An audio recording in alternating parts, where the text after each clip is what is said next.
नमस्कार, बड़ी खबर पर बड़ी और सार्थक बहस के साथ हम लेकर हाजिर हैं 5 की पंचायत। मैं हूं आपके साथ रीमा पाराशर। कुछ समय पहले तक कश्मीर से तस्वीरें आती थीं और कश्मीर के युवाओं के हाथ में रोजगार नहीं होता था, उनके हाथ में किताब नहीं होती थी, कलम नहीं होती थी, लेकिन उनके हाथ में होता था पत्थर। लेकिन कश्मीर तो पूरी तरह से बदल चुका है और कश्मीर की आवाम ने ये दिखा भी दिया है कि वो विकास के पथ पर चल निकले हैं और विकास के साथ हैं। लेकिन उत्तर प्रदेश का एक वर्ग है जो चाहता है कि वो विकास के साथ जुड़े और वो चाहता है कि उसके हाथ में भी किताब हो, कलम हो, पढ़ाई हो, उसके बाद रोजगार के उसको आगे और ज़्यादा अवसर मिले। लेकिन राजनेताओं का एक वर्ग है जो शायद ऐसा अगर होने देगा तो उनकी राजनीति चौपट हो जाएगी और इसीलिए वो बच्चों से लेकर युवाओं के हाथ में अभी भी पत्थर और पिस्तौल यही देने का सबसे ज़्यादा मामला रखता है। या यूँ कहेंगे कि उसका अंदर से मन ही नहीं होता कि वो कुछ सोचे कि हाँ, हमारी कंस्टिट्यूंसी के बच्चे हैं, हमारे ही लोग हैं, हमारे ही आवाम है, इन सबको भी पढ़ने का, लिखने का, रोजगार का हक है, लेकिन वो उससे आगे उनको निकालना ही नहीं चाहते। अब संभल में जो हुआ और जो रिपोर्ट निकलकर सामने आ रही है, जो चश्मदीदों की तरफ से बात आ रही है, पुलिस की तरफ से आ रही है, प्रशासन की तरफ से आ रही है, मीडिया की तरफ से आ रही है, आंखों देखी, वो ये आ रही है कि 14-14 साल के बच्चे पत्थर मार रहे थे पुलिस को। महिलाएं जो उनकी माएँ भी थी, बहनें भी थीं, वो भी 10 साल से 15 साल के उम्र के बीच की लड़कियां, बच्चियां और महिलाएं, वो भी छत पर से ईंट मार रही थी और ये भी कह रही थी कि पत्थर मारा है, ईंट मारी है तो क्या हो गया, गोली तो नहीं मारी। तो अब अगर इस तरह की मानसिकता के तहत संभल काम कर रहा था और सीधे सीधे रातों रात ये हुआ, अब ये भी बता दे ट्रिगर कहाँ से हुआ। हालांकि सबको अब तक पता लग चुका है, लेकिन ये बताना यहाँ पर बहुत ज़रूरी है क्योंकि मुझे पता है जब शो में अभी समाजवादी पार्टी, विपक्ष के नेता आएंगे तो वो इस मुद्दे को धराशाही करने की कोशिश करेंगे। लेकिन रात को ये हुआ कि जो जामा मस्जिद के सदर हैं, उनके पास फ़ोन आता है, उनको बताया जाता है कि सुबह सुबह सर्वे होगा मस्जिद का, इसकी तैयारी कर ली जाए। तो उन्होंने रात को ही सारे मोहल्ले में, मतलब किसी एक को बताया और कहा कि तैयार रहो सुबह के लिए। और उसके बाद जो उनके सांसद हैं, जिनको भी आरोपी बना लिया गया है ना, विधायक और उनके बेटे, इन सबको आरोपी बना लिया गया, उन्होंने भीड़ के साथ मीटिंग की, भीड़ को उकसाया, भीड़ को बताया कि क्या करना है, तमाम चीज़ें हुई, एक के बाद एक घटनाक्रम हुआ। रातों रात भीड़ तैयार हो गई, बाहर से लोग आए, अंदर के लोग आए, क्योंकि संभल के लोग तो जो पता लगा है वो संभल के निवासी, वो उस मस्जिद को लेकर कभी भी विवाद पैदा नहीं करना चाहते थे और भाईचारे के साथ रहना चाहते थे। तो इसका मतलब जिनके हाथ में पत्थर था, जिनके हाथ में पिस्तौल थी, वो कई बाहर से आए थे। अब इसकी भी जांच हो रही है कि बाहर से उनको लेकर कौन आया और अगले ही दिन वो गायब कैसे हो गए। तो ये तमाम तो जांच के विषय हैं। जरा आज इन्हीं पर हम पता करने की कोशिश करते हैं, क्योंकि डंडा तो अब चल गया है योगी सरकार का, प्रशासन का।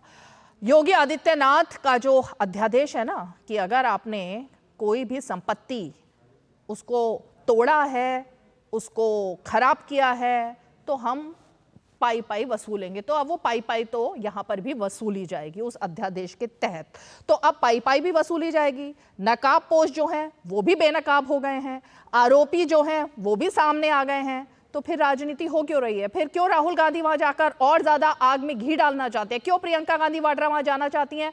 क्यों अखिलेश यादव जाना चाहते हैं? क्या उनको नहीं अच्छा लग रहा है कि अब सब कुछ नॉर्मल हो गया है? क्यों बांग्लादेश के हिंदुओं पर अभी भी बात नहीं हो रही है? क्यों वहां पर हिंदुओं को लेकर के 2 बोल राहुल गांधी ने आज संसद में नहीं बोले? ना प्रियंका गांधी, अब तो वो भी सांसद बन गई हैं, नहीं बोले। आज जरा ये जो दोहरी राजनीति चल रही है ना, और जो भाई को भाई से लड़ाने की राजनीति इन नेताओं की चल रही है, आज जरा इसी पर चर्चा करेंगे। खास मेहमान जुड़ेंगे हमारे साथ, लेकिन सबसे पहले वो तस्वीरें और बयान जिसकी वजह से आज ये मुद्दा चर्चा में है।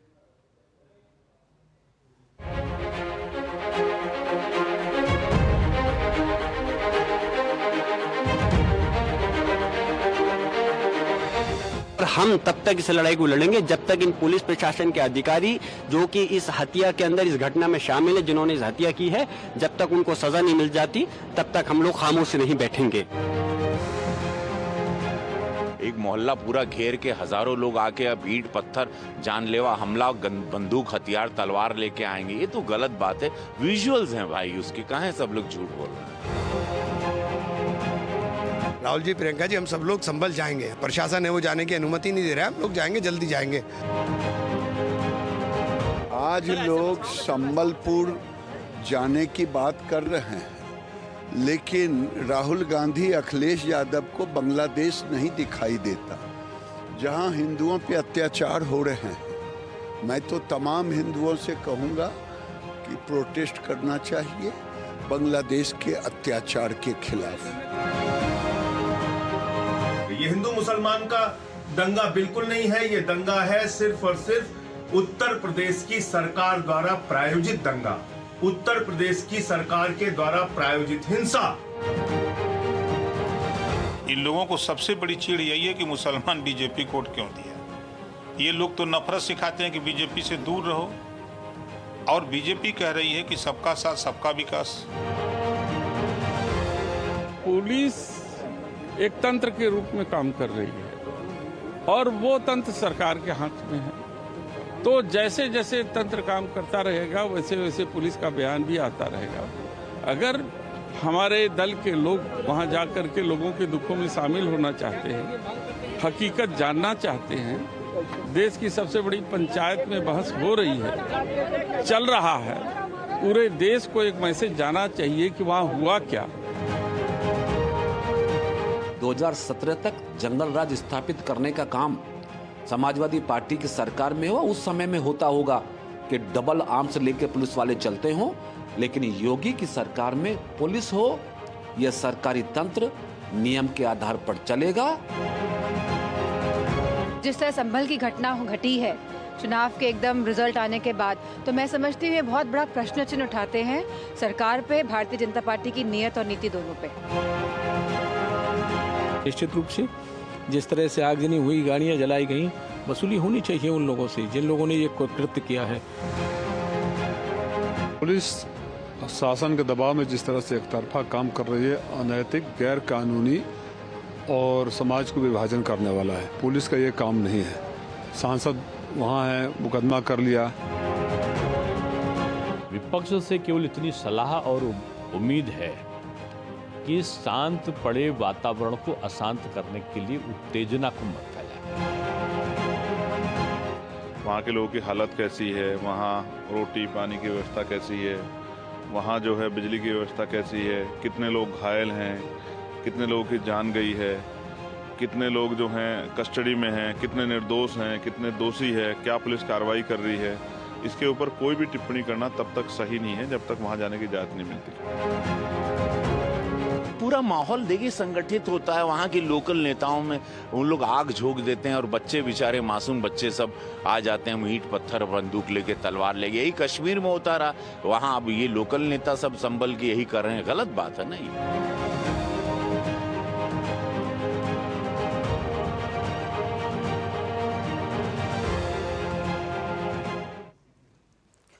तो अब ये तो वो बयानबाजी है, कश्मीर का जिक्र भी इसमें हुआ, लेकिन जिक्र जिस बात का सबसे ज़्यादा होना चाहिए वो यही है कि भाई जांच से क्यों घबराया जा रहा है, फिर से क्यों उकसाया जा रहा है, किसको इस बात से इतनी ज़्यादा तकलीफ हो रही है कि जांच ना हो, फिर आग में घी कौन लगाना चाहता है। कुछ सवाल खड़े हो रहे हैं, पहले वो ज़रा सवालों पर नज़र डालते हैं। यही सवाल आज हमारे इस पूरे डिस्कशन का मुद्दा रहेंगे। संभल हिंसा का सच।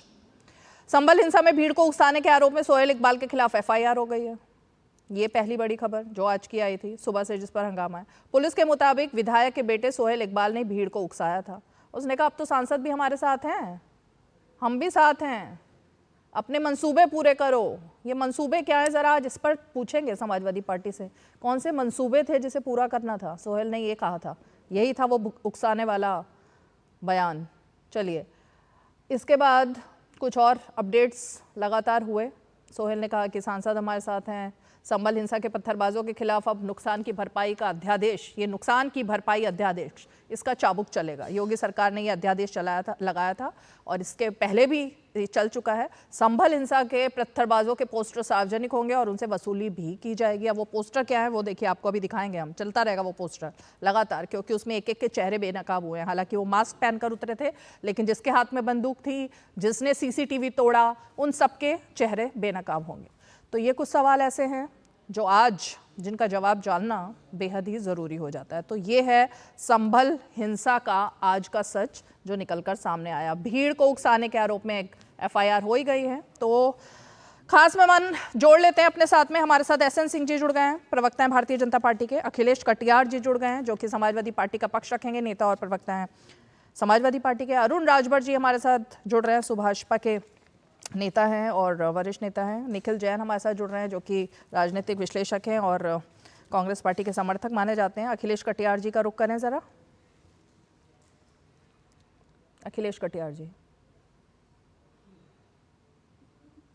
जी रीमा जी, एक सेकंड, आवाज आ रही है आपको हमारी? गेस्ट को फ्रेम में दिखाइए प्लीज।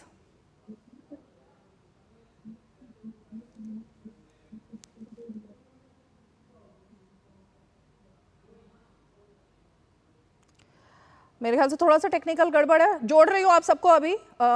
ये तमाम जो तस्वीरें हैं और बयान हैं वो सब हमने आपको दिखाया, लेकिन चलिए जुड़ गए हैं सभी लोग। एक एक करके सभी का रुख करेंगे। अखिलेश कटियार जी, पहले शुरुआत आप ही से करूंगी। ये पुलिस जी के पास 2 कट्टे होते हैं, 2 बंदूकें होती हैं, एक प्राइवेट एक सरकारी। ये आपके सांसद कह रहे हैं। ये कब से होने लगा यूपी में? नहीं रीमा जी, जो हमारे सांसद सदस्य जो हैं उन्होंने जो बयान दिया है, आज हम लोग अभी वहां पे वोटिंग हुई और उसके परिणाम आए। आपकी आवाज ही नहीं आ रही और वहां पे एक बड़ा सवाल निकल के आया। नहीं मैं तो बोल रहा हूँ, अब आपको आवाज आ रही नहीं? ठीक है, बोलिए बोलिए बोलिए, आ गई आवाज। आ गई ना? तो जो बड़ा जो सवाल है, जिस व्यवस्था पे इस देश की बुनियाद रखी है लोकतंत्र, और लोकतंत्र का जो सबसे बड़ा आधार है रीमा जी वो मतदान का, और वहां की जनता ने चिल्ला चिल्ला के कहा कि हमने वोट नहीं डाले, हमने वोट नहीं डालेंगे, चाहे मेरे हाथ चेक करें निशान नहीं है। लेकिन इसके बावजूद भी वहां पे मतदान आपको दिखा और वहां पे जीत हार का फैसला भी हो गया। मेरे नेता माननीय अखिलेश यादव जी ने अगले दिन कहा कि जिस दिन परिणाम आया उसके अगले दिन ही ये प्रक्रिया जो सर्वे की और उसके ऊपर जो आगे चला, क्योंकि मैं जो अदालत में 19 तारीख को अर्जी जो जैन साहब देते हैं और 19 तारीख की शाम को ही अदालत उन्हें ये दे देती है कि जाके सर्वे करिए। वहां अपोजिशन का कोई वकील भी नहीं होता है, कोई रिप्रेजेंटेटिव भी नहीं होता है। हाँ। मैं रीमा जी सिर्फ ये कहना चाहता हूं, जो असंवैधानिक काम है वो तो गलत है ही है, ठीक है, लेकिन इस देश में जो ये आवाज खड़ी हो रही है, इस देश में ये जो आवाज है बड़ी बड़ी हिंदू मुस्लिम की, ये इस आवाज में जो गरीब आदमी के अधिकार की जो आवाज दबी जा रही है, मेरा मन करता है कि हम कभी उस पर भी बात करें। उसी पे तो बात कर रहे हैं आज। ये धर्म की जो ये जो पे बात कर रहे हैं, लेकिन ये बातें जो है इनमें जो इस देश का संविधान जो सभी को जात धर्म संप्रदाय वर्ग देखे बगैर, और उनके जब लोकतंत्र के अधिकार उनके लूट लिए जाते हैं, इस पे कोई सवाल नहीं होता। ये वाला खुलासा अभी तक किसी ने किया नहीं था। अखिलेश कटियार जी, बहुत बड़ा खुलासा आपने आज किया, इसी शो के माध्यम से शुरुआत में ही कर दिया कि बेसिकली संभल में, सुनिए ना एक मिनट, आपने बड़ा सवाल करके शुरुआत कर दी ना, अब बड़े सवाल का जवाब ले लेते हैं। बड़ा सवाल ये था कि भीड़ जो दंगे का रूप जो हुआ वहां पर, पुलिस पर जो गोली चली, वहां पर जो बच्चे और सब लोग उसमें इन्वॉल्व थे, उनको सर्वे से दिक्कत नहीं थी, उनको दिक्कत थी उनको वोट नहीं डालने दिया गया, इसकी वजह से दंगा भड़का वहां पर। ये पॉइंट निकल के सामने आया। मुझे उसकी टाइमिंग से दिक्कत थी, मतलब वो लोग गुस्से में भरे बैठे थे, अचानक से ही दंगा हो गया वो, क्योंकि सर्वे हो गया अचानक से। गुस्सा उनको था वोटिंग को लेकर के कि वहां पे बीजेपी कैसे आगे चली गई, लेकिन गुस्सा निकल आया सर्वे पर। अगले दिन ये बात है, तंत्र को लूट के जो सीट जीती है उसके विमर्श को खत्म करने के लिए ये काम अब ये तो रचा गया। ये किसी रिपोर्ट में ही नहीं आया, ये खुलासा तो अखिलेश कटियार जी ने कर दिया। रिपोर्ट में नहीं आएगा ना, आप लोग बंदूक कहां चला रहे हैं? बात यहां थी, बात ये थी कि उन लोगों को वोट नहीं करने दिया गया और इसकी वजह से वहां पर दंगा भड़का है। उसमें सर्वे का तो कोई एंगल ही नहीं है ना, मस्जिद और मंदिर का एंगल है। अब ये तो बात ही खत्म हो गई। फिर SN सिंह जी, आप लोग क्या जांच कर रहे हैं? ये जो बहराइच में अच्छा सुनिए ना जवाब बहराइच में हुआ था उसमें भी बहुत बाद में पता चला था कि दंगा कौन भड़का खुलासा रहा किया। अब जवाब सुनिए एसएन सिंह। नहीं, मैं अपनी बात ये भी कह रहा हूँ कि बहराइच डिबेट नहीं होगा। हमारे मित्र ने बोला, हम एक बार भी नहीं बोले, आप धैर्य से सुनिए। तो बीजेपी के विधायक नहीं, अरे भैया आप सुन लीजिए। जवाब सिंह सुनाइए। रीमा जी अब ये शांत रहेंगे? हाँ, बोलिए। शांत रहेंगे, अपने आचरण को यहाँ शांत रखेंगे। देखिए रीमा जी, आज समाजवादी पार्टी के मित्र ने ये बता दिया कि ये दंगा क्यों भड़का था। ये दंगा को भड़काने में समाजवादी पार्टी का पूरा हाथ है। आज हो रहा था कि एक विधिक व्यवस्था, एक न्यायिक प्रक्रिया है और पूरी दुनिया जानती है कि न्यायालय ही न्याय देता है, अच्छा न्याय देता है। न्यायालय की प्रक्रिया के तहत वहां पे सर्वे हो रहा था। सर्वे में कोई ऐसी थी नहीं कि जिससे हिंसा हो जाए। हिंसा अगर होता है तो समाजवादी पार्टी के मित्र ने मान लिया, चूंकि हम लोग चुनाव हारे थे इस नाते हमने हिंसा किया। बड़ी जिम्मेदारी से आज डीडी न्यूज चैनल पर समाजवादी पार्टी के प्रवक्ता ने स्वीकारा। आप बताइए कि कोर्ट के, न्यायालय के अधीन अगर न्यायिक प्रक्रिया के तहत कोर्ट रिसीवर के निगरानी में, डीएम और एसपी के निगरानी में, प्रशासन के द्वारा, दोनों तरफ के वकीलों के द्वारा वहां पर सर्वे हो रहा है, तो सर्वे तो पहले भी हुआ था, कोई दिक्कत नहीं हुई। लेकिन उन्होंने यही कहा है सर्वे की वजह से नहीं, क्योंकि लोगों की हाथ पर स्याही नहीं थी, इसलिए वो गुस्से में थे। कर रखा था कि पुलिस अब सुनिए ना रीमा जी, देखिए कितनी बड़ी बातें हुई। देखिए आदरणीय से पूछिए कि भैया वहां तो सर्वे का काम हो रहा था, वहां तो हिंसा हो नहीं रही थी, तो वहां ईंट पत्थर कैसे आ गए? वहां 1000, 2000, 10,000 लोग कैसे इकट्ठा हो गए? वहां 20 पुलिस वाले घायल कैसे हो गए? वहां सीओ को गोली कैसे लग गई? वहां पे जो इनके सहयोगी थे, जो इनके समर्थक थे, वो आपस में एक दूसरे को गोली क्यों मारने लगे? क्योंकि रीमा जी बड़ी जिम्मेदारी से दिखाया गया है कि विधायक और सांसद ये दोनों की आपस की लड़ाई थी और आपस की लड़ाई में इन लोगों ने 4 नौजवानों को मार दिया। और आपस की लड़ाई समाजवादी पार्टी और जनता के बीच में है कि जो मुस्लिम समाज के लोग हैं वो भारतीय जनता पार्टी को क्यों वोट किए। इस नाते भी संबल में समाजवादी पार्टी चाहती थी कि इस तरह की चीजें हो, नहीं तो पूरे देश में न्यायालय प्रक्रिया में व्यवधान डालने का कार्य अगर कोई कर रहा तो वो तो समाजवादी पार्टी कर रही। आदरणीय राम गोपाल जी कह रहे हैं, पहले भी कहते थे यहाँ भी बांग्लादेश हो जाएगा। और उस दिन भी उन्होंने कहा कि अगर इस तरह का फैसला मतलब न्यायालय के द्वारा अगर कोई चीज किया जाएगा तो देश में हिंसा हो जाएगी। मुझे लगता है शर्म आनी चाहिए समाजवादी पार्टी को। पॉइंट ये नहीं है। एक मिनट, अरुण राजभर जी का जिक्र करूं, मैं उनका रुख करूं, लेकिन अखिलेश कटियार जी, अगर वोट नहीं देने पर गुस्सा था, हाथ में स्याही नहीं लगी थी इसका गुस्सा था, वोट देने से रोका गया, तो कमिश्नर पुलिस, मीडिया और प्रत्यक्षदर्शी 12 से 13 साल के बच्चे वो क्यों पत्थर मार रहे थे? उनको कब से वोटिंग का अधिकार हो गया देश में? उनको किस बात का गुस्सा आ रहा था? उनको क्यों लगा कि वोट नहीं देने दिया गया? उनकी उम्र कब से वोट डालने की हो गई? उनके हाथ में पत्थर किसने दिया?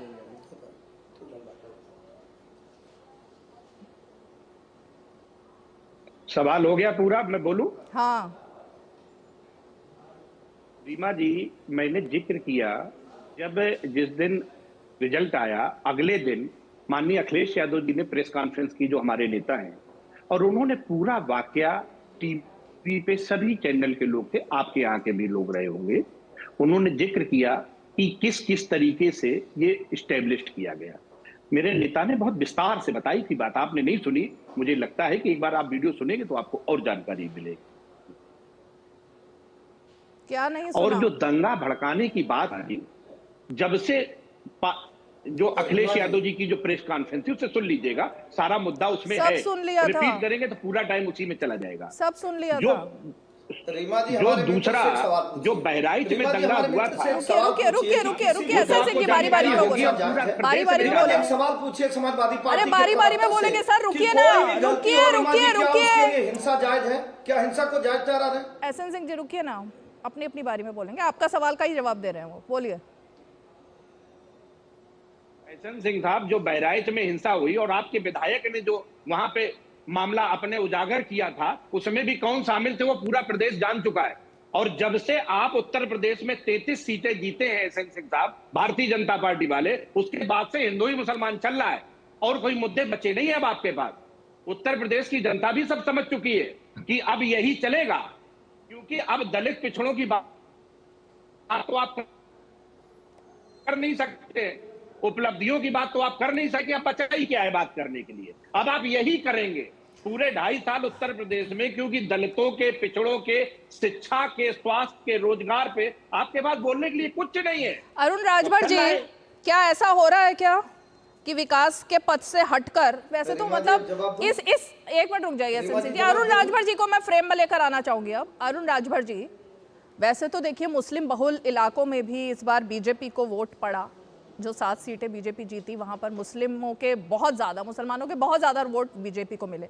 अब वो विकास पर मिले या हिंदू मुसलमान करने पर मिले, ये जवाब मैं आपसे ही जानना चाहती हूँ जरा, क्योंकि अगर विकास के पथ से हट चुकी है यूपी सरकार तो मुसलमान क्यों वोट दे रहे हैं बीजेपी को?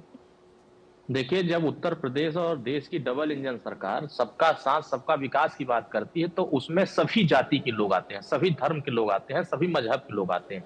जब सरकार योजनाएं बनाती है तो सभी समाज के लिए बनाती है, किसी एक जाति के लिए विशेष रूप से नहीं बनाती है।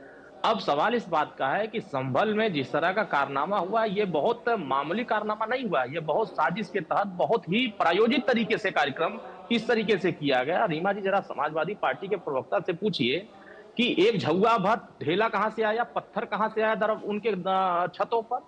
जो छोटे छोटे बच्चे थे उनके हाथों में छतों से पत्थर फेंकने का कार्यक्रम किसके उकसाने पर किया गया? ये तो एक मिनट में तय नहीं हुआ होगा, या ये घंटे में तय नहीं हुआ होगा।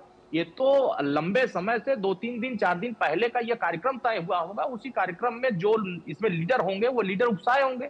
तो ये तो समाजवादी पार्टी के ही नेता इसमें इन्वॉल्व है, ये तो सत्य इनके बयान से भी लग रहा है। और वहां जो वीडियो है, जो फुटेज है, वीडियो चलाते रहे जरा साथ में पत्थरबाजी के, और वो सवाल इस बात का है कि ये जब संभल में घटना होती है, संभल में घटना होती तो ये आका लोग जो इनके हैं, जो वोट बैंक की राजनीति करते हैं, ये चिल्लाने लगते हैं, बौखलाने लगते हैं। जब किसी दलित की हत्या यादव करता है तब ये वहां सांस नहीं लेते हैं। जब बांग्लादेश में सरेआम हिंदुओं पर प्रहार होता है, उनके ऊपर हमला होता है, तो इनकी जुबान एकदम टेप लग जाती है, तब ये बोलने को तैयार नहीं होते, एकदम सांस नहीं ले पाते हैं। जब इनको वोट दिखाई देने लगता है तो ये चले जाएंगे कि हम संभल जाएंगे, तो हम हाथरस जाएंगे, तो हम वहां जाएंगे। क्यों? क्या आप अंबेडकर नगर में हत्या हुई, यादव ने किया, क्या वहां आप जोड़ सकते हैं, बोल सकते हैं कि नहीं क्यों हत्या हुई है उसकी? जब चंदौली में एक प्रजापति की हत्या हुई, क्या वहां ये लोग बोलने को तैयार हुए? अभी जौनपुर में एक यादव ने राजभर की हत्या कर दिया, क्या वहां बोलने की तैयार है?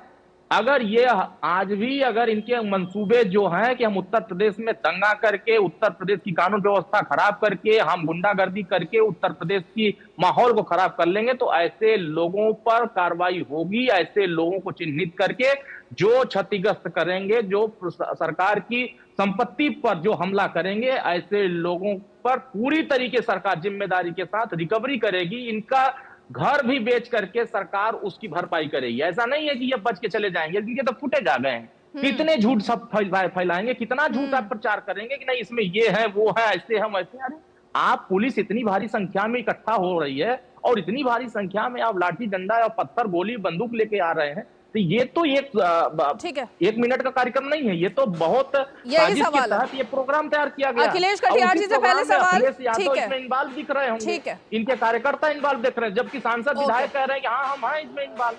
तो ठीक है, उनके ऊपर कार्रवाई हो रही है। ऐसे लोगों पर ये लोग चिल्ला चिल्ली ना करें, चुपचाप मार के शांति जो बना हुआ है उसको शांति बनाने का काम करें। वोट का अधिकार बाबा साहब ने सभी जाति धर्म को दिया।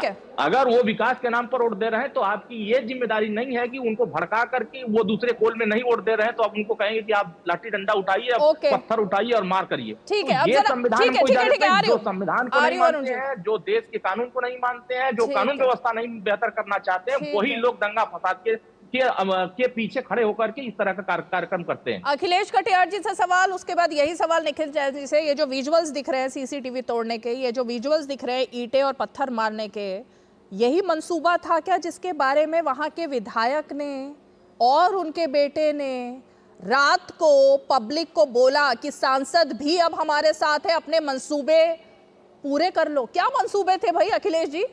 कौन से मंसूबे की बात हो रही थी? नहीं रीमा जी, जिस मस्जिद को लेके ये विवाद शुरू हुआ है, आपको पता होगा भारतीय पुरातत्व विभाग के ये देखिए सीसीटीवी तोड़ रहे हैं, विजुअल्स भी देखते रहिए साथ साथ में भाई। सीसीटीवी तोड़ दिया, मैं जो कह रहा हूं, हाथ में लेकर आएंगे। और इस पे ये पुरातत्व विभाग के अधीन जो ये मस्जिद का पूरा प्रांगण था, उसमें आपने ये भी देखा कि 19 तारीख को ही अर्जी लगाई गई और 19 को मिल गया, जबकि मस्जिद की तरफ से कोई वकील भी नहीं खड़ा है वहां पे। आपने उनको बताया भी नहीं हमारी ये योजना है, हमारी ये पॉलिसी है। तो रीमा जी, किसी काम करने का कोई तौर तरीका होता है? सर पहले तो आप डिसाइड कर लो अखिलेश जी, पहले आप डिसाइड कर लो गुस्सा चुनाव को लेकर के था कि चुनाव नहीं देने दिया, या गुस्सा सर्वे को लेकर था, पहले ये डिसाइड कर लो आप। रीमा जी, डिसाइड तो भाजपा वाले ये करें। आपने पहले कहा चुनाव को लेकर चुनाव नहीं करने दिया गया उनको, इसलिए गुस्सा था। अब सर्वे को लेकर गुस्सा था, वो किसके वजह से था? बहराइच के ऊपर भी हमने बहुत डिबेट की, लेकिन लास्ट में क्या निकला रीमा जी? कौन लास्ट में ये निकला, लास्ट में ये निकला, देखा ना रीमा जी, लास्ट में ये निकला जो अरुण राजभर जी ने अभी बोला कि जब किसी, अब ये हिंदू मुसलमान की बात अब हो रही है, अब मैं बता रही हूँ आपको कि जब किसी हिंदू, किसी पिछड़े, किसी दलित, किसी राजभर, किसी निषाद पर हमला होता है, हत्या होती है, और यूपी की बात हो रही है, वहां पर एक ट्वीट नहीं आता, ना राहुल गांधी वहां जाने की बात करते हैं, ना प्रियंका गांधी वहां जाने की बात करती हैं, और अखिलेश यादव का तो खैर अलग तरह का पॉलिटिक्स चल रही है अभी, तब ये होता है। और आपने जो बात कही तब भी यही हुआ था। क्या मेरे दिक्कत नेता है? अलग तरीके की पॉलिटिक्स तो कर ही रहे हैं रीमा जी, क्योंकि अगर वो दलितों की बात करें तो निश्चित तौर पर की पॉलिटिक्स है। अभी हमारे साथी मित्र ने सवाल उठाया, वो यादव थे, वो मुसलमान थे, वो मुसलमान थे। कोई भी जाति का आदमी किसी भी राजनीतिक दल का समर्थक हो सकता है राजभर साहब। ऐसा नहीं है कि यादव है। संभल जो आपके इटावा जिले का जो ये सीट थी जहां की आप बात कर रहे हैं, वहां पे प्रत्याशी भी बीजेपी का भी यादव था। हम तो हर आदमी का, जिसका जो फंडामेंटल राइट है, उसके हम आवाज उठाएंगे। कहां उठाई आवाज? कोई दलित जो यादव ने हत्या किया वो समाजवादी पार्टी के साथ फोटो खिंचाते हुए पाया जाता है। पहले ये बात को स्पष्ट कर लीजिए। वो भाजपा हर यादव गुंडा नहीं होता है, लेकिन समाजवादी पार्टी के साथ जो गुंडा होता है वो क्यों गुंडा हो जाता है? और जो समाजवादी पार्टी के साथ जुड़ा होता है वही गुंडा क्यों होता है? लेकिन ये मेरा विषय नहीं है। ये बात कोई अधिकार है अपने मर्जी ये तो से उसने खुद ही देखा, फुटेज में आया है, उसके वीडियो आए हैं, उसके फोटो आए हैं, अखिलेश जी के साथ उसका वीडियो आ रहा है, उसका फोटो आ रहा है कि नहीं हाँ हमने हत्या किया, हम अपने नेता के साथ खड़े हैं। तो आखिर किसी भी गरीब की हत्या होती है तो उसमें समाजवादी पार्टी का नेता क्यों इन्वॉल्व होता है? पिछले 3 साल से भाजपा का वर्कर था। आपका जो यही रवैया है कि उत्तर प्रदेश की जनता ने आपको ये झूठा नैरेटिव को आपने बदला नहीं है, ये तो आपको बदल दिया है उत्तर प्रदेश में। वालों को तो समझ में आता है, हम लोग ये काम नहीं करते। नहीं, उत्तर प्रदेश ने तो आपको इसीलिए तो बदल दिया कि अब उत्तर प्रदेश में ये चीज नहीं चलेगी, गुंडागर्दी नहीं चलेगी, अराजकता नहीं चलेगी, दंगा फसाद नहीं चलेगा। आप तो दंगा करने वालों के साथ होते हैं, गुंडागर्दी करने वालों के साथ होते हैं, आप अपराधी के साथ खड़े होते हैं। मैं उत्तर प्रदेश अपराधी के खिलाफ हो रहे हैं। आज हर एक जाति धर्म की सुरक्षा करने का जिम्मेदारी उत्तर प्रदेश की एनडीए सरकार को है। लेकिन अगर आप उसमें अगर आप दंगा के रूप में अपना चेहरा दिखाएंगे तो ऐसे चेहरे को भी बेनकाब करने का काम उत्तर प्रदेश पुलिस कर रही है। इतने फुटेज आए, दलित पिछड़ों किसानों के इतने फुटेज आए, दलित अरे सर ये स्लोगन नहीं है अखिलेश कटियार जी, स्लोगन देने से कुछ नहीं होता है, साथ खड़े होना पड़ता है, दिखना पड़ता है। सवाल तब खड़े होते हैं। लेकिन निखिल जैन जी, कहाँ थे राहुल गांधी, कहाँ थी प्रियंका गांधी, कहाँ थे आपके नेता? क्यों संभल जाना चाहते हैं भाई जब शांति हो रही है वहां पर? क्यों उकसाना चाह रहे हैं फिर जनता को वहां जाकर, जब पुलिस काम कर रही है, प्रशासन काम कर रहा है? क्यों वहां जाने की जिद पर आमादा है? निखिल जैन, बांग्लादेश क्यों नहीं जाना चाहते? रीमा जी, आधा घंटा हो गया डिबेट को, उसमें 4 मिनट के 6 मिनट के जज्बाती भाषण दे चुके हैं राजभर जी, एसएन सिंह जी। उत्तर प्रदेश में कांग्रेस पार्टी की स्थिति भी नंबर 4 की है, इसीलिए आपका नंबर 4 पर आया है। आपसे निवेदन है, मुझे 3 मिनट बोलने दीजिएगा, काटिएगा मत। एसएन सिंह जी को, राजभर जी को काटने मत दीजिएगा। मैं एक सवाल का जवाब दूंगा, एक सवाल का जवाब मैंने लिखा हुआ है। सबसे पहला मुद्दा उठाया गया कि बांग्लादेश पे राहुल गांधी या कांग्रेस अपनी चिंता जाहिर क्यों नहीं करते। आप जाके उनके ट्वीट्स देखिए, प्रेस कॉन्फ्रेंस देखिए, संसद में बातें देखिए, पवन खेड़ा का ट्वीट देख लिया मैंने। आप देखिए, आप काटते रहिए, आधे घंटे के बाद ट्वीट मैंने पवन खेड़ा का, वही तो बता रही हूं। बहुत अच्छी बात। नहीं, उससे पहले भी जब हिंसा बांग्लादेश में शुरू हुई, बांग्लादेश के हिंदुओं और बाकी अल्पसंख्यकों के साथ राहुल गांधी और कांग्रेस पार्टी खड़ी रही। उन्होंने निवेदन करा भारत सरकार से कि आप हस्तक्षेप करिए, बांग्लादेश सरकार को बोलिए कि अल्पसंख्यकों को अधिकारों को बचाए। लेकिन भारत सरकार क्या करती है, मोदी सरकार क्या करती है कि अपने अंदरूनी तौर पे कड़ी निंदा करती है, बांग्लादेश सरकार का कुछ नहीं करती। और शेख हसीना जो बांग्लादेश की प्रधानमंत्री थी, उन्हें लट्टियंस में बढ़िया सा 400 करोड़ के बंगले में उनकी मेहमान नवाजी करी जाती है। फिर दूसरी बात यह आई कि राहुल गांधी पिछड़ों के साथ क्यों नहीं खड़े होते। राहुल गांधी हर उस पीड़ित के साथ खड़े होते हैं, चाहे वो दलित पीड़िता हो हाथरस की, कथुआ की मुसलमान पीड़िता हो, हरियाणा की जाट पीड़िता हो जो हमारी महिला रेसलर्स थी। राहुल गांधी, प्रियंका गांधी और कांग्रेस उन सबके साथ मुखर रूप से खड़े रहे। आपने मेरे से सवाल पूछने से पहले एक चीज बोली कि क्यों साथ में नहीं खड़े होते, और जब आज राहुल गांधी, प्रियंका गांधी, अखिलेश यादव और विपक्ष के नेता पीड़ितों के साथ खड़े होना चाह रहे हैं तो उन्हें उत्तर प्रदेश की सरकार रोक रही है। हाथरस में क्या वाकया हुआ था, मैं आपके दर्शकों को याद दिला दूं कि एक दलित पीड़िता पे सामूहिक बलात्कार करा गया, उसकी हत्या करी गई। मैं इसमें नहीं जाऊंगा किस जात ने करा, मुझे कोई मतलब नहीं है जात पात से। इस देश की एक बेटी के साथ अगर बलात्कार और हत्या होता है तो बहुत गलत है। उसकी हत्या करी गई, उसके बाद उत्तर प्रदेश की पुलिस ने क्या करा, रातों रात सुमड़ी में रात के 4 बजे पेट्रोल डाल के उसकी शरीर जला दिया गया, उसके माँ बाप को बताए बिना। फिर डीएम और एसपी उसके माँ बाप को जाके धमकाते हैं कि केस वापस ले लीजिए। और जब इतनी इनजस्टिस के फेस में राहुल गांधी और प्रियंका गांधी मिलने जाते हैं तो क्या होता है, प्रियंका गांधी को अरेस्ट कर लिया जाता है पहुंचने से पहले। राहुल गांधी को वहां के डीएम एसपी धक्का देकर सड़क पे गिराते हैं। देश के निर्वाचित सांसद को उत्तर प्रदेश की पुलिस धक्का देकर सड़क पे गिराती है। 3 मिनट हो गए, 3 मिनट हो गए निखिल जैन जी, हो गए 3 मिनट, आप जवाब दे दीजिए। एसएन सिंह जवाब देंगे। तो रीमा जी आप अभी तक का पूरा फुटेज निकाल के देखिएगा कि 1 मिनट भी अगर आप समय दी हो। अरे कौन से कांग्रेस की बात करते हैं, वो कांग्रेस जो सिखों की हत्या करा देती है। कौन सी कांग्रेस की बात करते हैं जिनसे पूछा जाता है, संदेश खालिम इनके राष्ट्रीय अध्यक्ष से पूछा जाता है महिलाओं पर अत्याचार हुआ है तो कहे कि होता रहता है। कौन से कांग्रेस की बात करते हैं, अयोध्या में पीड़िता भी थी और पिछड़े जात की भी थी, क्या पैसा खत्म हो गया था कांग्रेस का जहां पे नहीं जाते। कौन से कांग्रेस की बात करते हैं जहां राजस्थान में इनकी सरकार में एक हिंदू की हत्या हो जाती है, गला काट दिया जाता है, एक बार भी नहीं बोलते। कौन से कांग्रेस की बात करते हैं जो हिंदुओं को हिंसक कहता है, जो हिंदुओं को आतंकवादी कहता है, जो कहता है कि हिंदू जो राम जन्मभूमि को नहीं मानता है, जो हिंदू मंदिर बनने के लिए रोकता है। अब आते हैं संबल की बात करते हैं। अरे दो सब रीमा जी इनसे कहिए ना कि कह दे एक बार कि जिन लोगों ने कानून को नहीं माना, जिन्होंने संविधान को नहीं माना, एक संवैधानिक व्यवस्था थी वहां जो जांच चल रही थी। एसएन सिंह के कहने पे तो जांच चल नहीं रही थी, रीमा जी के कहने पे भी जांच नहीं चली थी। क्या मान लिया जाए कि इस देश में कांग्रेस और समाजवादी पार्टी संविधान को नहीं मानी? संवैधानिक व्यवस्था में कोर्ट की निगरानी में अगर जांच हो रही है तो हिंसा को जन्म देने कहां से आ गए? अभी समाजवादी पार्टी के मित्र ने कहा एबीसीडी 4 गलती हुई थी, चलिए 4 गलती थी तो उस गलती में हिंसा कहां से आ गया कि आप हत्या कर देंगे या पुलिस प्रशासन जो गया उसको घेर के गोलियों से भून देंगे जैसा कि फुटेज में दिखाई दे रहा है। ये कहां दिखाई देता है कि आप हार गए हैं? इस नाते जो है आप जितने लोग वहां जाएंगे अराजकता उत्पन्न कर देंगे, उनकी हत्या कर देंगे। एसएन सिंह जी, आपकी सरकार में क्या पुलिस होते थे, क्या पुलिस के पास सरकार है, क्या पुलिस के पास 2 कट्टे थे होते हैं यूपी पुलिस के पास? इसका जवाब देना जरा आप। रीमा जी देखिए, समाजवादी पार्टी कुछ भी कर सकती है क्योंकि समाजवादी पार्टी के लोगों का चरित्र जो है ना, वो जानती है एलआईसी में एक वो ऐड नहीं आता था, जीवन के साथ भी जीवन के बाद भी। जीवन के साथ भी अपराधियों के लिए तालाब खुदवाना, मछली खिलाना, अपराधियों को संरक्षित करना कौन करता था? मरने के बाद भी उसके घर जाकर ये शो करना, पतिया पढ़ना, ये कौन करता? हम तो पूछ रहे समाजवादी पार्टी के मित्र के। अभी यहाँ बैठे हुए कटियार साहब, आप बताइए समाजवादी पार्टी का डेलीगेशन बहराइच क्यों नहीं जाता है? समाजवादी पार्टी का डेलीगेशन अयोध्या क्यों नहीं जाता है? कन्नौज क्यों नहीं जाता है? महाराष्ट्र में क्यों नहीं जाता है? राजस्थान में जब गला कट जाता है क्यों नहीं जाता है? जब तमाम महिलाओं पर अत्याचार पश्चिम बंगाल में होता है तो क्यों नहीं जाता है? क्योंकि आपको तुष्टीकरण का कार्य करना है, तुष्टीकरण का कार्य करना।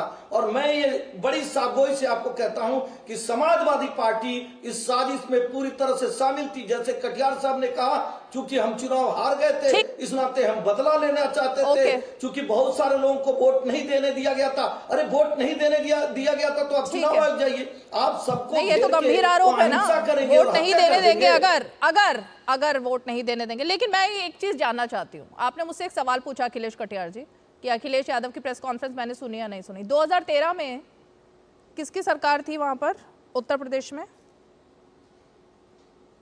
ये मेरा सवाल है आपसे जी। मालूम है मुझे किसकी सरकार 12 से 17 तक समाजवादी पार्टी की सरकार थी। 12 से 2013 में समाजवादी पार्टी सरकार ने आतंकी हमले से जुड़े 14 केस वापस लिए थे। था ये कुछ अहमदाबाद ब्लास्ट केस में जो 14 आरोपी थे, जिनको बाद में सजा हो गई, जिनको बाद में उम्र कैद से लेकर तमाम सजा हुई, और उनके ऊपर इतने गंभीर अपराध, इतने गंभीर आरोप, मतलब दशाश्वमेध घाट पर भी हमले के आरोप थे, सिलसिलेवार विस्फोट के मामले थे। लेकिन इतने सारे आतंकी हमलों में से लैस आतंकियों के केस वापस लेना, ये कौन सा सॉफ्ट कॉर्नर दर्शाता है? अब बताइए। रीमा जी, मुख्यमंत्री हमारे माननीय अखिलेश जी ने अपने ऊपर लगे हुए केस भी कुछ वापस लिए थे क्या? आतंकियों के ऊपर लगे हुए केस वापस लेना, ये किस तरह का सॉफ्ट कॉर्नर है? यादव जी के ऊपर भी कुछ केस लगे हुए, ये तो बताइए। खुद पे आतंकवादियों के आतंक के केस लगे थे जो उन्होंने वापस ले लिए। योगी जी पे कैसे आरोप लगे थे पता है आपको? शिवपाल जी पर से लिए थे, रंगलाल यादव पर से लिए थे, रामपाल यादव पर से लिए थे, योगी जी बगैर जुडिशरी सिस्टम के वापस लिए थे। कैबिनेट में अपने ऊपर के केस वापस ले। अहमदाबाद ब्लास्ट केस, इनको नाम गिना दीजिए। दूसरी बात सुन लीजिए, बिल्किस बानो के साथ बलात्कार करने वाले अहमदाबाद ब्लास्ट केस, तो महिलाओं की बात करते हो, बताइए। मैं तो सिर्फ ये बताना चाहती थी कि एक वर्ग के साथ उत्तर प्रदेश में समाजवादी पार्टी अगर जानी जाती थी, मैं तो सिर्फ महिलाओं की बात तो अयोध्या में जो महिला के साथ दुष्कर्म कर रहा है वो करेगा। महिलाओं की बात तो कांग्रेस का जिलाध्यक्ष करेगा, जो अभी पता नहीं क्या क्या उसका विजुअल आया था, मैं इस चैनल पर कह नहीं सकता। गुजरात में देखा तो आप लोग करेंगे। महिला दुराचार और दलितों पे अत्याचार, ये तो समाजवादी पार्टी का चरित्र रहा ना। गेस्ट हाउस का अरुण राजभर जी, ये अहमदाबाद ब्लास्ट केस, उसके 14 टेरर केस आरोपियों के वापस। एक मिनट रुकिए, SN Singh ji, non stop नहीं ना, एक एक करके बात करेंगे। रुकिए, सब अपनी बारी में बोल रहे हैं ना, सब अपनी बारी में बोल रहे हैं। अरुण राजभर जी, मेरे ख्याल से अखिलेश जी थोड़ा सा कतरा रहे हैं, लेकिन मैं आप ही से जानना चाहती हूँ। अतीक अहमद, मुख्तार अंसारी, अरे सुन तो लीजिए, एसएन सिंह साहब बीच में कूद पड़े। बोलिए। देखिए, अखिलेश यादव जी हमेशा से आतंकवादियों के साथ रहे, इसका प्रमाण देने की जरूरत नहीं है। इसका साक्ष्य भी है, इसका पूरी तरीके से एविडेंस है। ऐसा नहीं है कि ये पब्लिक डोमेन में नहीं है, सारी चीजें पब्लिक डोमेन में है। अब ब्लास्ट करने वाले के साथ अगर खड़े होंगे तो वो किसके साथ खड़े होंगे, ये प्रदेश की जनता जान रही है। अयोध्या में जब बम ब्लास्ट हुआ था, चाहे बनारस में हुआ था, कचहरी में हुआ, चाहे लखनऊ कचहरी में हुआ था, तो जो सरगना वो था, वो सरगना किससे जुड़ा हुआ था, किसका संरक्षण यहाँ उत्तर प्रदेश में प्राप्त हो रहा था? क्या उत्तर प्रदेश में 2017 के बाद रीमा जी एक भी बम ब्लास्ट करने की किसी ने हिम्मत जुटाई? उससे पहले बम ब्लास्ट करने वाले आते थे, बम ब्लास्ट करके चले जाते थे और उसके साथ सरकार खड़ी हो जाती। तो ये बदलाव उत्तर प्रदेश में यही लोगों को पसंद नहीं आ रही है कि उत्तर प्रदेश में बम ब्लास्ट क्यों नहीं हो रहे हैं, उत्तर प्रदेश में अमन चैन क्यों चल रहा है, उत्तर प्रदेश में दंगा क्यों नहीं हो रहा। ये सारी चीजें जो पहले करते आए हैं, जिनके कारनामे पहले रहे हैं, वही लोग अब इसका प्रायोजित रूप से ये कार्यक्रम बना करके ये करना चाहते हैं, जिसमें कि इनके चेहरे बेनकाब हो जा रहे हैं। इनके चेहरे सामने जितने भी कांड हुए हैं, सभी कांडों की घटना का फोटो फुटेज क्यों समाजवादी पार्टी से जुड़ जाता है? आप कन्नौज का उठा के देखिए, यादव सिंह जब घटना हुआ, यादव सिंह किससे जुड़े हुए थे? चाहे वो मैनपुरी की घटना हुई हो, कौन नेता था, किससे जुड़ा हुआ था? आप उठाकर देखिए, रायबरेली में जिससे घटना जुड़ी, किसके नेता के साथ खड़े हुए थे? अमेठी में वही घटना उसी नेता के साथ।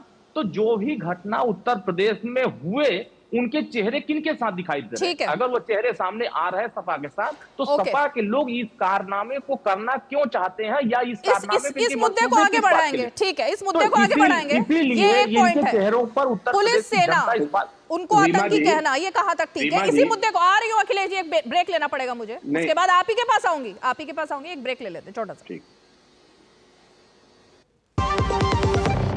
बढ़िया है, क्यों है? प्राकृतिक हल्दी, मिर्ची, धनिया नहीं, मिर्ची, धनिया, हल्दी, MDH।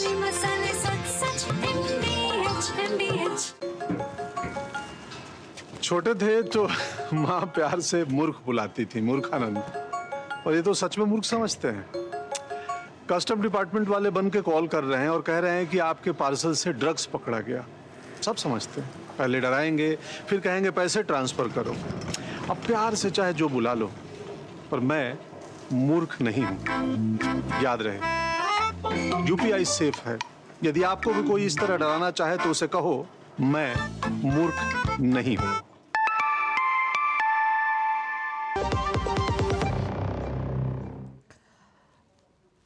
इन सब के बीच अभी समाजवादी पार्टी की तरफ से एक ट्वीट आ गया है, उसमें उन्होंने कहा है कि माननीय अखिलेश यादव जी ने निर्देश दिया है, प्रतिनिधिमंडल समाजवादी पार्टी का संभल जाएगा और मामले की जांच करेगा। अब वो कैसे जांच करेगा? जांच मतलब अब समाजवादी पार्टी के पास पुलिस प्रशासन सबका अधिकार आ गया, कैसे जांच करेगा? अपने सांसद की जांच करेगा, विधायक की जांच करेगा, किसकी जांच करेगा? मैं नहीं समझ पाई है अखिलेश जी। हाँ,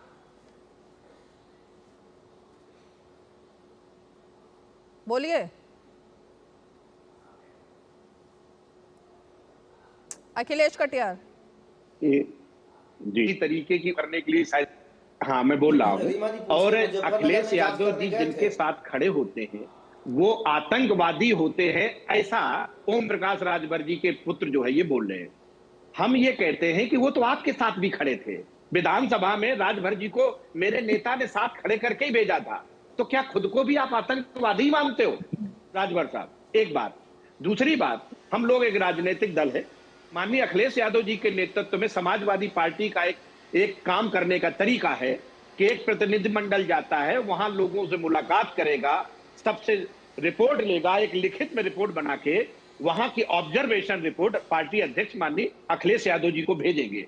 तीसरी बात जो आप बहुत देर से कर रही है, बांग्लादेश को लेके कि बांग्लादेश बहुत पीछे छूट गया, इतनी डिबेट आगे बढ़ गई। अब तो आपने गंभीर आरोप लगाया है पुलिस के ऊपर, रामगोपाल यादव ने, वो कह रहे हैं पुलिस और प्रशासन आतंकवादियों की तरह काम कर रहे हैं। तो अब सवाल ये आ गया, अब तो सवाल ये आ गया ना कि प्रशासन और पुलिस आतंकवादियों की तरह काम कर रही है, मतलब पुलिस आतंकवादी बन गई है यूपी में। एक एक करके जवाब देंगे, पहले अरुण राजभर, फिर एसएन सिंह जी। अरुण राजभर जी, बांग्लादेश में देखिए बात आगे बढ़ गई बात। बांग्लादेश में समाजवादी पार्टी उत्तर प्रदेश में रही है, ये छोड़ दीजिए, अब बांग्लादेश में जाइए। उत्तर प्रदेश में जो कांड हुए, मैं कांड की बात किया, हत्या की बात किया, अपराध की बात किया, और आप 2022 में अपराध खत्म करने की बात कर लीजिए। बहराइच में क्या हुआ? आप उत्तर प्रदेश में सुरक्षा देने की बात आए और नई विचारधारा लेकर आए।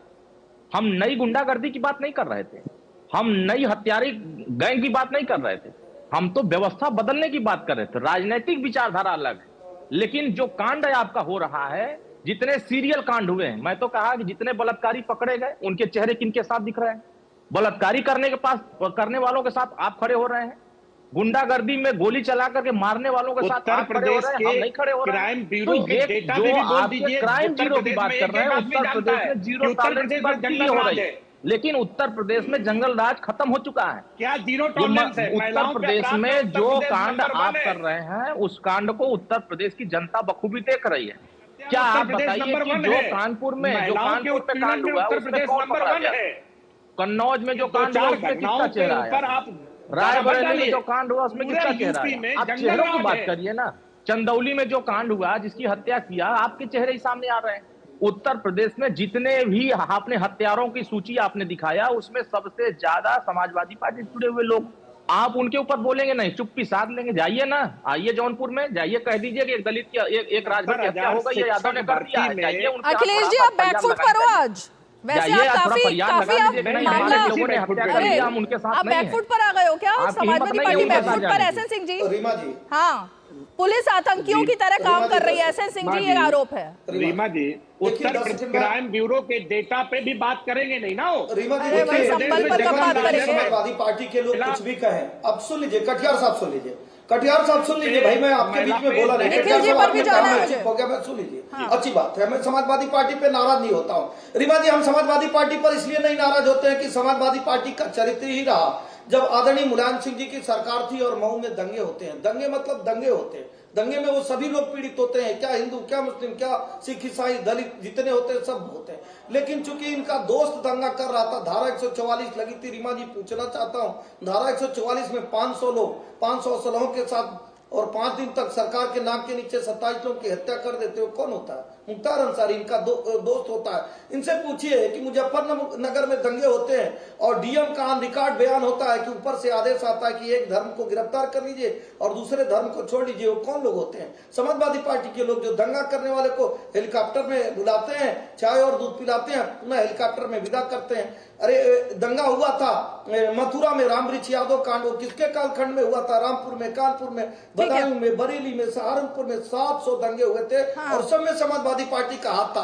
आज सबसे बड़ी बात है रीमा जी जो मैं बताना चाहता हूं, क्या इस देश की व्यवस्था अब संवैधानिक व्यवस्था नहीं रहेगी? समाजवादी पार्टी और कांग्रेस के लोग क्या चाहते हैं कि अब संविधान न कांग्रेस पर आते हैं, निखिल जैन, अगर कोर्ट के निर्देश पर, कोर्ट के अनुपालन में अगर कोई जांच हो रही है तो क्या आप संख्या बल के आधार पर उसको तोड़ देने चाहते हैं? नहीं, वो खुद अपनी जांच करवाएंगे पहले, उन्होंने कह दिया है वो अपनी जांच खुद करेंगे पहले। एसएन सिंह जी, ओके, निखिल जैन जी, ठीक है ठीक है ठीक है ठीक है। निखिल जैन जी, हिंदू हिंसक होते हैं, अब संभल में जितने लोग हैं उनमें तो सब मुसलमान ही सामने आ रहे हैं ना, अल्पसंख्यक सामने आ रहे हैं, मुसलमान सामने आ रहे हैं। वही बहुल इलाका था, उन्हीं के हाथ में पत्थर दिखाई दिए हैं और रिपोर्ट भी वही आई है। एक बार राहुल गांधी कहेंगे क्या मुसलमान हिंसक होते हैं, या इतनी हिम्मत है सिर्फ हिंदुओं के बारे में बोलने की? अब इस बात पे होता है फिर हिंदू मुसलमान, जब राहुल गांधी इस तरह के बयान देते हैं, हिंदू हिंसक होते हैं, फिर उकसाने वाली बात होती है। रीमा जी, राहुल जी ने कभी भी ये बयान नहीं दिया है कि हिंदू हिंसक होते हैं, और अगर दिया है तो आप संदर्भ के साथ वो बाइट प्ले करिए। उन्होंने ऐसा कोई बयान नहीं दिया है, आप करिए फिर। आप पहले दर्शकों को वो बयान दिखाइए, वीडियो टेप दिखाइए, आप बता दीजिए ना, आप बताइए, चलिए आप बताइए, मैं तो पार्लियामेंट में थी उस वक्त, अब आप बताइए। मैं तो साफ कह रहा हूं, राहुल गांधी ने कभी इन शब्दों में ऐसे नहीं बोला है कि हिंदू हिंसक होते हैं। ये आप अगर एक लाइन में से 4 शब्द तोड़ के कुछ बना के संदर्भ हटा के बता रही है तो मुझे नहीं पता। सनातन डेंगू मलेरिया है, ये किसने कहा? ये राहुल गांधी ने बोला है। लेकिन राहुल गांधी ने बोला है। किसने कहा है? राहुल गांधी ने। अरे किसने कहा है? राहुल गांधी एक ही नेता है क्या कांग्रेस पार्टी में? कांग्रेस में इतने सारा जो कुनबा है कांग्रेस का, उसमें अकेले राहुल गांधी नहीं है।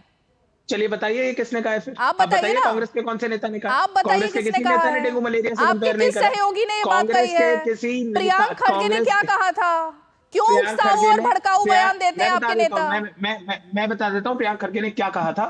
जब किसी एक और प्रदेश में गैर कांग्रेसी नेता ने ये बोला कि सनातन में जो जात की अवस्था है वो डेंगू मलेरिया जैसी है, उसे मिटा देना चाहिए, उस पे जब प्रियंक खड़गे जी से उनका जवाब मांगा गया तो प्रियंक खड़गे जो कांग्रेस के नेता हैं कर्नाटका के, उन्होंने ये कहा कि किसी भी धर्म में अगर किसी भी इंसान के प्रति कुछ भी डिस्क्रिमिनेटरी है, कुछ भी गलत है, जो डिस्क्रिमिनेट करे वो चीज गलत है, उसको वो उसे बीमारी की तरह हटाना चाहिए। उन्होंने कभी डेंगू मलेरिया नहीं। वो इसको भी ठुकरा देंगे, इसको भी डिनाई कर देंगे निखिल जैन कि भगवा को लेकर के भी गाली नहीं दी, भगवा के खिलाफ भी नहीं बोला, अभी मना कर देंगे, अभी मना कर देंगे, कहेंगे ऐसे नहीं बोला था। आप बाइक चलाइए, अगर आप अपनी बात में इतने कॉन्फिडेंट हैं तो आप बाइक चलाइए। कोई संवैधानिक व्यवस्था नहीं है, केवल कांग्रेस के लोग राजनीति करेंगे, भारतीय जनता पार्टी के लोग तो जारी ले। हमारे भाजपा के भाई साहब हमें ये ना बताएं कि किस तरीके से मर्यादित बयान दिए जाते हैं। आपके सांसद और विधायक कहते हैं तलवार रखिए, AK-47 रखिए, मुसलमान औरतों को उनके कब्र से निकाल के उनका बलात्कार करिए। आपने फिर यहाँ पर मुसलमान करना शुरू कर दिया निखिल जैन, फिर आपने वही करना शुरू कर दिया। ये जो तस्वीरें चल रही है ना, ये सब उन्हीं की है। ओके, एक ब्रेक ले लेते हैं, एक ब्रेक लेते हैं, ब्रेक के बाद आ रही हूँ, ब्रेक के बाद आ रही हूँ, एक ब्रेक लेते हैं। अब आया असली स्वाद। अब आया स्वाद। जब स्वाद के पड़े हो लाले तो MDH का चंकी चाट मसाला डालें। MDH का चंकी चाट मसाला। MDH। सुनो, एक अच्छी इंश्योरेंस पॉलिसी AI से पूछते हैं। एक ऐसी पॉलिसी जिसमें प्रीमियम पेमेंट हो लिमिटेड पर इनकम आती रहे लाइफ टाइम। LIC का जीवन उत्सव। एक ऐसी पॉलिसी जो दे होल लाइफ इंश्योरेंस कवर भी। LIC का जीवन उत्सव। वाओ, चलो तो LIC की जीवन उत्सव पॉलिसी ही लेते हैं। मैं भी तुमसे यही कह रही थी, LIC का जीवन उत्सव। लाइफ टाइम सेलिब्रेशन मनाइए LIC के जीवन उत्सव के साथ। फ्यूचर सेट है। चलिए, अब क्योंकि वक्त कम बचा है, फाइनल कमेंट के लिए सबके पास आऊंगी मैं। निखिल जैन जल्दी से 10 सेकंड में। प्रधानमंत्री ने एक दफा कहा था कि दंगाइयों को उनके कपड़ों से देख के पहचाना जा सकता है। मैं अपने माननीय प्रधानमंत्री की बात सुनते हुए जब मैं यहाँ की वीडियोस देखता हूँ, मैं कपड़ों से नहीं पहचान पा रहा कि ये मुसलमान है, हिंदू है, सिख है या ईसाई है। तो रही बात, किसी ने कैमरा तोड़ा, किसी ने दंगा करा, किसी ने पत्थर मारा, अब वो भाजपा के नेता है, नकाब पहन के, मुसलमान है, हिंदू है, हमें नहीं पता। इस पे स्वतंत्र जांच होनी चाहिए। अखिलेश कटियार जी, अखिलेश यादव ने जब नाम पढ़ने, अखिलेश कटियार कहाँ चले गए? अखिलेश कटियार, एक मिनट। अखिलेश कटियार जी, जब अखिलेश यादव ने मृतकों के नाम पढ़ने शुरू किए, उन्होंने एक एक करके 4 नाम लिए और चारों मुस्लिम थे। अब वो ये पूरी खबर जो होती है ना, पूरी खबर ये होती है कि वो मुस्लिम बहुल इलाका था, जिनके हाथ में पत्थर थे वो भी मुसलमान थे, जिनके हाथ में बंदूक थी वो भी मुसलमान थे। तो एक दूसरे को अगर पत्थर लगेंगे, गोली लगेगी, कुछ भी लगेंगे तो मुसलमान ही घायल भी होगा और मुसलमान ही मृतक भी माने जाएंगे। लेकिन उन्होंने आधी अधूरी जानकारी दी। पब्लिसिटी के लिए कहेंगे इसको या फिर भड़काने के लिए कहेंगे इसको? क्या कहेंगे अखिलेश यादव को?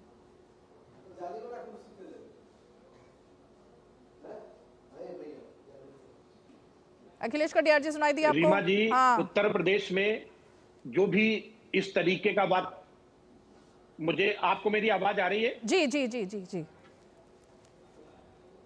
आपको शुरू से पूरे दुनिया में कहीं पे भी अगर कोई अल्पसंख्यक समाज है, चाहे बांग्लादेश में हिंदू अल्पसंख्यक है, उसके साथ भी अन्याय नहीं होना चाहिए। ये उस देश की सरकार की जिम्मेदारी है, वहां के नेताओं की जिम्मेदारी है। हम इसके प्रति प्रतिबद्धता भरे रूप से हमने बयान दिया। उत्तर प्रदेश में, पूरे भारत में मुस्लिम अल्पसंख्यक कम्युनिटी है, चाहे मुस्लिम हो, चाहे सिख हो, चाहे ईसाई हो। इस देश में उनका भी उतना ही अधिकार है रीमा जी, जितना हिंदुओं का है। तो उस समाज को भी ये एहसास होना चाहिए कि इस देश में संवैधानिक अधिकार हमारे सुरक्षित है, हमारे मताधिकार सुरक्षित है। अरुण राजभर जी, कुल मिलाकर सवाल ठीक है, मतलब ये निकल के आता है, वक्त नहीं है अब इतना अखिलेश जी, मतलब ये निकल के आता है। एक मिनट एसएन सिंह जी, अब एक एक करके सबके पास आ रही हूँ। अरुण राजभर जी, कुल मिलाकर अगर मुसलमान उस इलाके में बहुल है और वो क्योंकि अल्पसंख्यक है, तो कोई सर्वे नहीं होना चाहिए, कोर्ट का ऑर्डर नहीं मानना चाहिए, यूपी में ऐसा होना चाहिए? देखिए, जो संविधान को नहीं मानते हैं, जो कानून को नहीं मानते हैं, वो इस तरह की बातें करते हैं। ऐसे लोगों पर उत्तर प्रदेश छोड़ दीजिए, देश के संविधान पर भरोसा नहीं होता है। अगर देश पे संविधान भरोसा है, न्यायपालिका अगर आदेश दे रही है, न्यायपालिका कोई फैसला सुना रही है, तो इसको इन लोगों को मानना चाहिए। लेकिन हमारा स्पष्ट ये मानना है कि चाहे संभल हो, चाहे उत्तर प्रदेश का कोई अंग हो, कोई जिला हो, कहीं से भी कोई दंगा नहीं होना चाहिए। किसी प्रकार का कोई भी अगर ऐसी घटना होती है, final comment SN Singh ji, पाई पाई कैसे वसूलेंगे? जल्दी से 10 सेकंड, पाई पाई। देखिए भारत में एक संवैधानिक सरकार चल रही है और निश्चित तरफ से संविधान ने सर्वोपरि पावर दे रखा है कोर्ट को, और कोर्ट के अनुपालन में सरकार शिद्दत से खड़ी रहेगी। समाजवादी पार्टी को जरूर ये कहना चाहूंगा कि अगर समाजवादी पार्टी में थोड़ा सा भी साहस होता और थोड़ी सी भी अच्छाई होती तो वो कहते कि संवैधानिक दायरे में जो सर्वे हो रहा था उस पे जिन्होंने कंकड़ पत्थर चलाया, जो हत्याएं की, जो गोली बारूद चलाया, वो सब गलत है। अगर ऐसा कहते हैं तो माना जाएगा कि समाजवादी पार्टी संविधान के साथ है, अगर ऐसा नहीं कहते हैं तो ये माना जाएगा कि समाजवादी पार्टी तुष्टिकरण है। 69,000 शिक्षक भर्ती में, अरे कहां से कहां पहुंच गए आप? 12 साल के बच्चे के हाथ में बंदूक पकड़ा दी, उसके हाथ में पत्थर दे दिया, क्या बोल रहे हैं। चलिए बहुत बहुत शुक्रिया सभी खास मेहमान हमारे साथ 5 की पंचायत में जुड़े। लेकिन सवाल यहाँ पर यही खड़ा होता है कि 14 साल के बच्चे के हाथ में बंदूक कौन दे देता है, 12 साल के बच्चे के हाथ में पत्थर कौन दे देता है, 13 साल की बच्ची के हाथ में पत्थर और ईंटें क्यों दी जाती है, उनको कौन संदेश और संकेत दे रहा था और आदेश दे रहा था कि छतों पर खड़े हो जाओ और नीचे पुलिस अगर सुरक्षा में के लिए आती है तो उनके ऊपर पत्थर बरसाओ। पुलिसकर्मी भी तो घायल हुए हैं ना, किसी का सिर फटा है, किसी के पैर में फ्रैक्चर हुआ है, उनके लिए एक संवेदना किसी के मुंह से नहीं निकल रही है। तो मतलब किस तरह की राजनीति हो रही है, ये पाई पाई वसूली जाएगी। 5 की पंचायत में आज इतना ही, कल फिर होगी मुलाकात, तब तक के लिए हमें दीजिए इजाजत, नमस्कार।